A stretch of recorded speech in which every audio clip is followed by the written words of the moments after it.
तसेच उपस्थित माझ्या बालमित्रांनो, आज मी तुम्हाला आदिवासी क्रांतिकारक बिरसा मुंडा यांच्याविषयी काही दोन शब्द सांगणार आहे. तुम्ही शांततेने ऐकावीशी माझ्या विनंती. आणि मी माझ्या छोट्याशा भाषणाला सुरुवात करतो.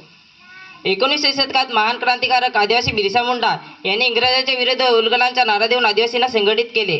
1894 मध्ये छोट्या नागपूर परिसरातील भीषण दुष्काळ व करमाफी आंदोलन व भरीव कार्य केल्याने लोक बिरसाला धरती आबा भगवान बनू लागले. 1894 साली छोट्या नागपूर भागात स्वराज्य जंगराज्य निर्माण करून आदिवासीमध्ये आत्मसन्मान व विश्वास प्रस्थापित केला.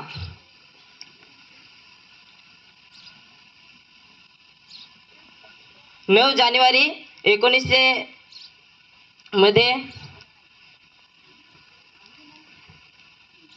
1900 च्या दिवशी इंग्रजांनी डुंबारी बुरुज पर्वतावर हल्ला करून भीषण गोळीबार केला. बिरसानेही आपल्या साथीदारासमवेत तीर व काठ्याने तीव्र प्रतिकार केला. त्यास 200 पेक्षा अधिक आदिवासी शहीद झाले. ह्यास डुंबारी बुरुज नरशहर म्हणून ओळखले जाते. 9 जानेवारी 1900 रोजी जेलमध्ये गुडरीत्या वयाच्या 25व्या वर्षी या महानगराचा अंत झाला. एवढे बोलून माझे दोन शब्द संपवितो. जय महाराष्ट्र. जय महाराष्ट्र.